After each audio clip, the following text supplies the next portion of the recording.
Crowned the Queen of Soul, Aretha Franklin is one of the best-selling artists in history. Winner of 18 Grammy Awards and named the greatest singer of all time by Rolling Stone magazine, Aretha has had a prolific and acclaimed career. But what is it about her that makes her stand above the rest? What makes Aretha Franklin great?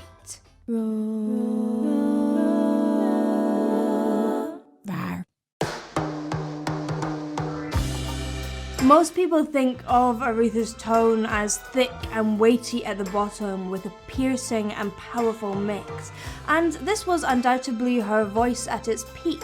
However, Aretha's tone changed a lot throughout the years, and when she signed to Columbia Records at 18 years old, she had already had a fantastic career as a child singer. It's no wonder, because her voice was already incredible and powerful beyond its years. So here's a clip of her aged 14, playing and singing the gospel song, Precious Lord.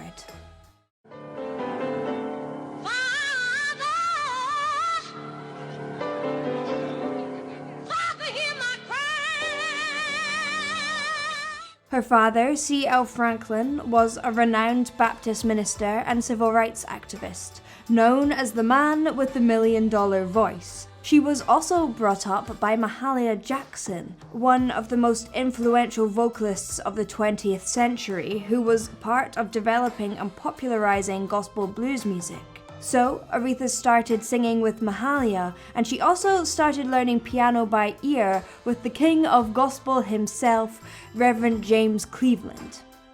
And because of this background, she grew up surrounded by some of the world's greatest singers: Sam Cooke, Marvin Gaye, Clara Ward, and Jackie Wilson. By 12 years old, Aretha was already touring churches, and by 16 went on tour with Martin Luther King. This training and upbringing, I am sure, had a massive part in her technically sound but emotionally packed singing style.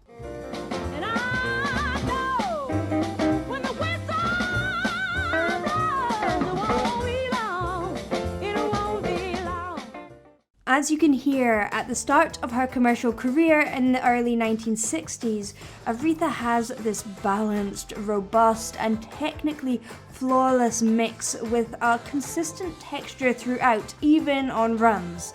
Now, for most singers, we have to grapple with a vocal break in the mid-range, but at this point, for Aretha, it doesn't really matter what notes she sings. It has this consistent, seamless quality through the registers.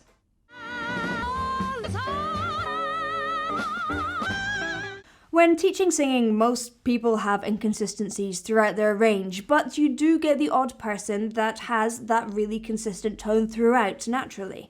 However, with these people, they often struggle to find different colours and textures in their voice, but this was not the case for Aretha.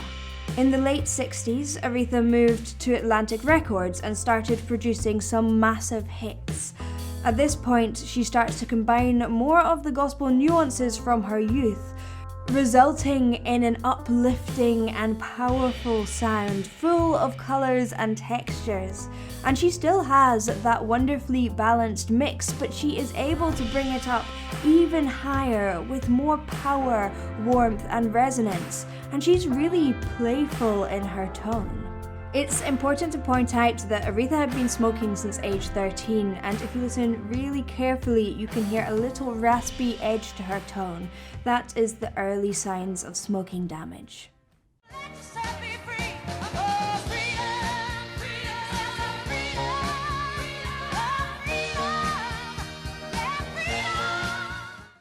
In the early 1970s, Aretha recorded what is, in my opinion, her best record, the gospel album Amazing Grace. And of course, she is technically on point, but there is something there that goes beyond what can be explained.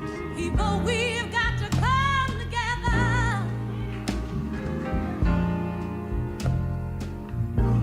because we need the strength. As time goes on into the late 70s and 80s, you can hear that Aretha's tone has lost a lot of its power. It has a real husky edge and it's lowered a lot, and this is primarily down to her smoking. I actually recently did a video on what happened to Miley Cyrus's voice, and it goes into what smoking can do with a little more detail. But in short, it will irritate the vocal cords, making them swell, which means you can't make a clean and powerful sound, as well as it affects the stamina and breathing. Now, you can really hear this difference in these two clips of Say a Little Prayer, one from 1970 and one from 1985, both in the tonal quality and the ad-libs that she attempts.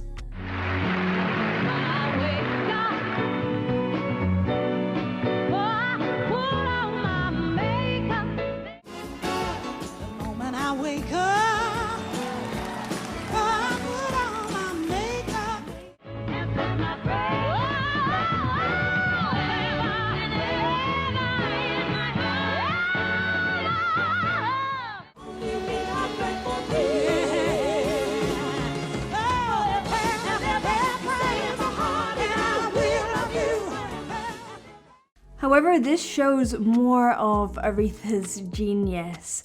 As her voice begins to fail her, she adapts to accommodate and give the same emotional impact. She lowers the songs during performances and in fact revels in those lower notes that she's gained from the vocal damage.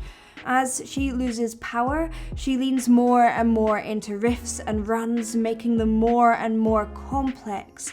And as she loses that consistency and has more and more defined register breaks, she uses the different textures for artistic effect.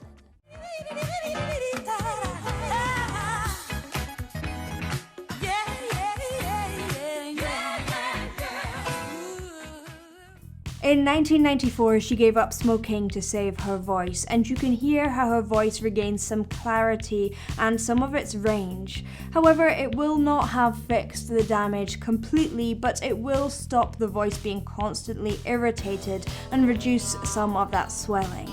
Throughout the next decade, Aretha suffers a lot of health issues, but she manages to adapt her style to fit her voice's condition at any given point.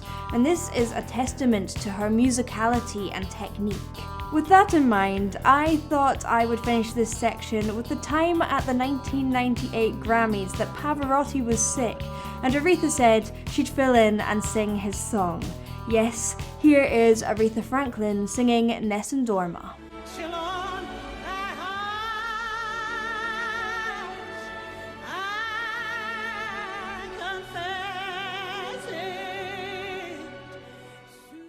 Throughout her career, Aretha recorded notes as low as a G2 and as high as a D6. However, because of the lowering of her voice, I think she probably had a range of about just over 3 octaves at her peak. The notes you're about to hear are from later in her career.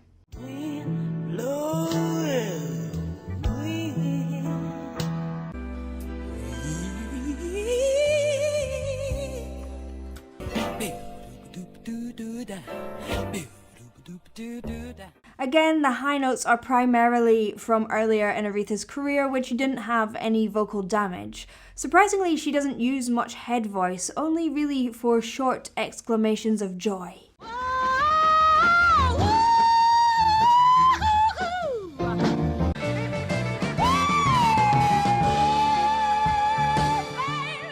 One of the most impressive parts of Aretha's voice is that easy, warm, resonant, balanced, well-controlled mix that extends so high that she uses it instead of head voice. Now, I only know one other singer whose voice is even close to that beautiful mix, and that's Jennifer Hudson, who unsurprisingly is playing her in the upcoming biopic of her life. In the 1970s, Aretha could extend that mixed voice up to a B5, a feat that is impossible for most singers.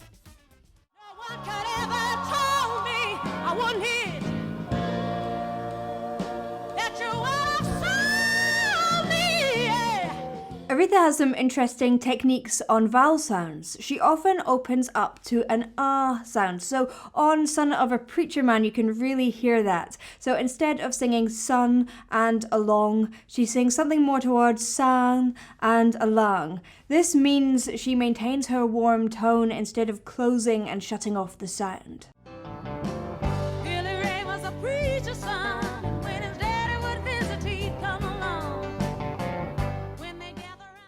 Although her vowels are open and she doesn't tend to sing on the consonant at all, she does often opt for a wider mouth shape than most people. So for example, on the song Chain of Fools, instead of singing chain, which is what most people would go for because it warms the sound, she goes to chain. Chain, chain, chain.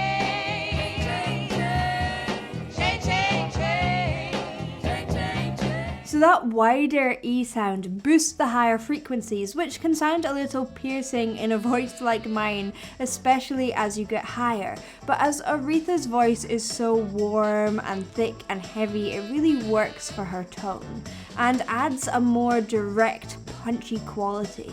This is also true for nasality. Aretha uses nasality in a way that most singers could not get away with, but because of the warmth of her tone, it really works in her voice. I'm a huge believer that there's not one technique fits all, and Aretha's voice really backs that up. She's using techniques that really work for her, but that doesn't really work for everyone.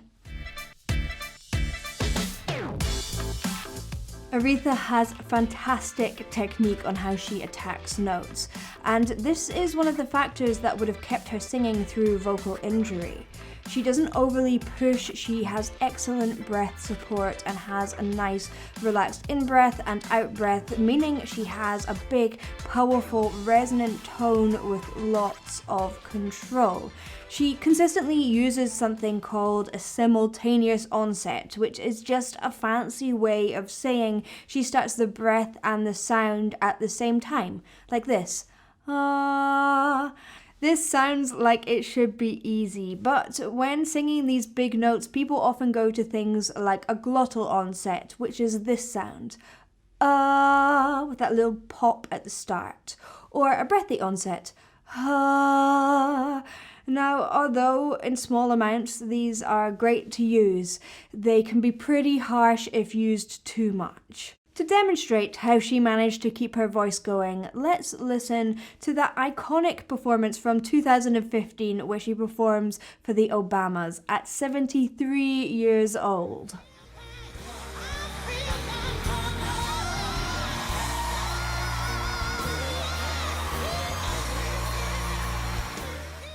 You can hear how she also uses consonants to aid that smooth onset, and she does something really interesting in when she spells out the letter names of respect.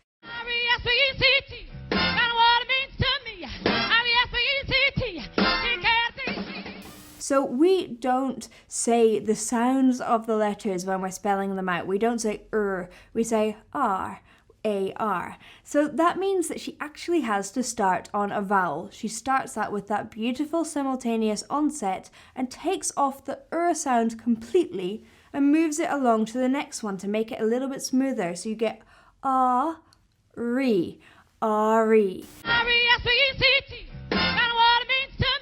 Now you have a problem. You have two vowels next to each other. You have the re and the s. How does she make them defined yet smooth? Aretha adds a little y in the middle, so you get R-E-yes, R-E-yes, and then again here, ye-c-t.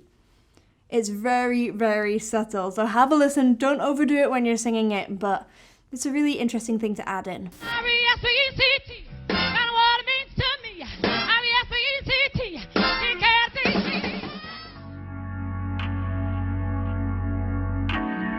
Aretha's musical understanding is incredibly intricate and nuanced and accurate. Her pitch and rhythm are always spot on.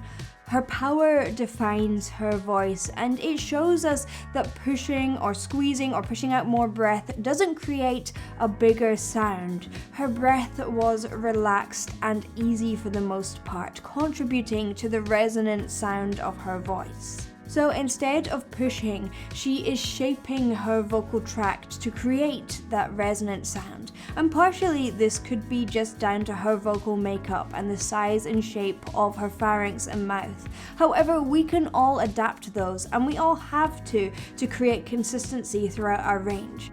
Now, we can do this in many different ways, by lowering or raising the larynx, by lowering or raising the soft palate, by moving our tongue, by shaping our mouth or opening and closing our mouth.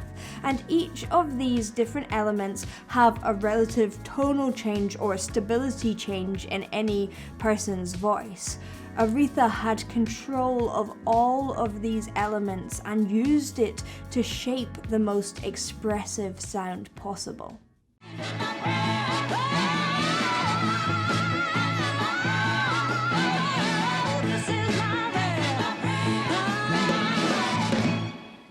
So, Aretha Franklin had excellent technique, but it's how she used that technique that connected with people.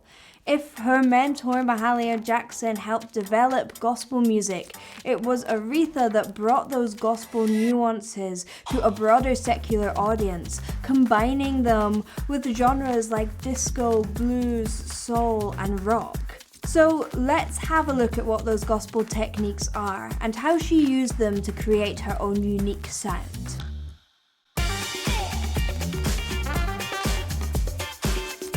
Melismatic singing is a fast-moving group of notes all sung on one vowel. So rather than scatting, where it's all broken up with consonants,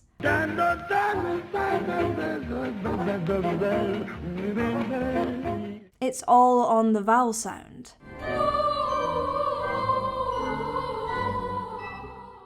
Melisma is used in all types of music across the world throughout history on lots of different scales, but gospel music combined this idea with jazz and blues scales and syncopated rhythms, and rather than sticking to set musical structures, it became an improvisational style of singing, something that embodied expression and freedom. Aretha was one of the first people to popularize this sound. In the 60s and 70s, her riffs and runs were clean and smooth and consistent and stuck to one vowel sound. But as she moves into the 80s, she uses melisma more and more and combines it with more unusual gospel scales as well as textures and moving vowel sounds.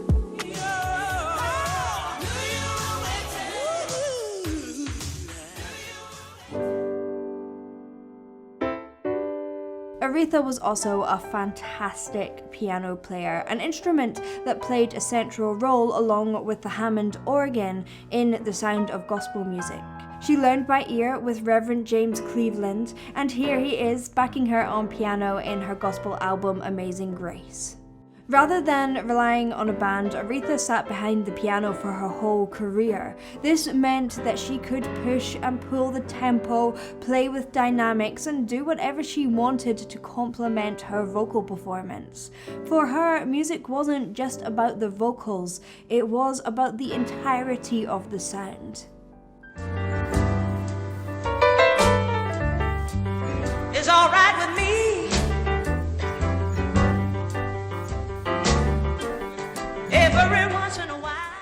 Although Aretha was known for her powerful voice, it wouldn't be half as powerful if she didn't know how to use dynamics and timing. Now, in a lot of contemporary music, we pretty much keep to a consistent tempo and a compressed volume level. But Aretha's music wasn't like that. She would push and pull that tempo, use dramatic dynamic changes to take the listener on a huge emotional journey. And you can really hear that in her cover of Son of a Preacher Man. In the original by Dusty Springfield, that tempo and volume pretty much stay the same throughout.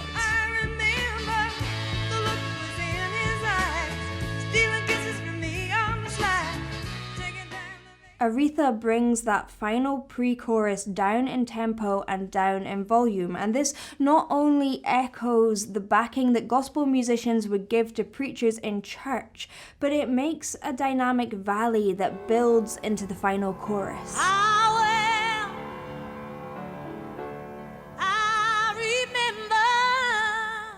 In gospel music, the final chorus often repeats a section over and over, creating a hook and a call and response that people can join in with.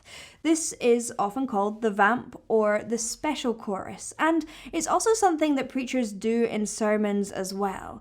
Aretha also does this in her cover.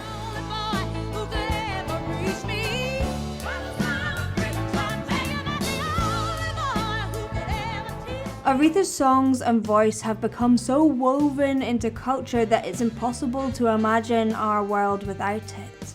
But I genuinely believe without her, our music would not be as rich and our society would be even less free and open.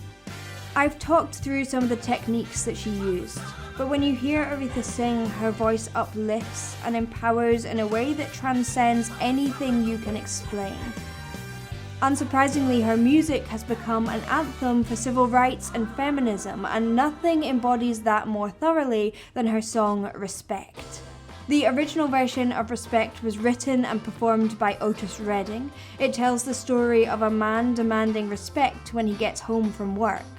Aretha transforms the song to acknowledge the lack of respect many women, especially black women, unfortunately face daily. It moves from a plea for an easy life in a personal relationship to a demand for change in the world. It shows a woman able to own her entire life, including her money, showing that she's able to support not only herself, but a partner. Unashamedly proclaiming this still feels forward-thinking today.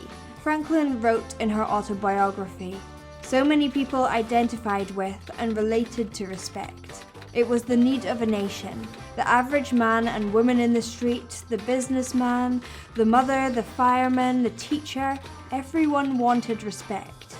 It was also one of the battle cries of the civil rights movement. The song took on monumental significance. And Aretha, a black woman born from the civil rights movement, didn't just demand respect, she got it. And this empowered many other people to demand the respect that they deserve as well. We're still fighting many of these battles today, but when I listen to Aretha's music, I know that as Aretha and her idol Sam Cooke said, a change is gonna come."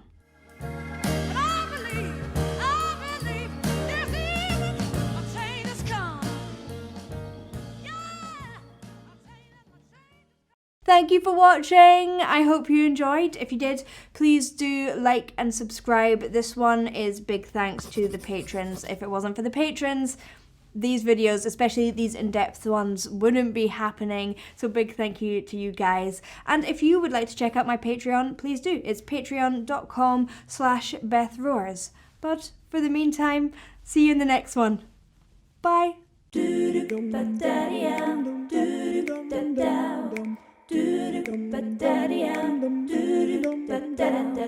Down.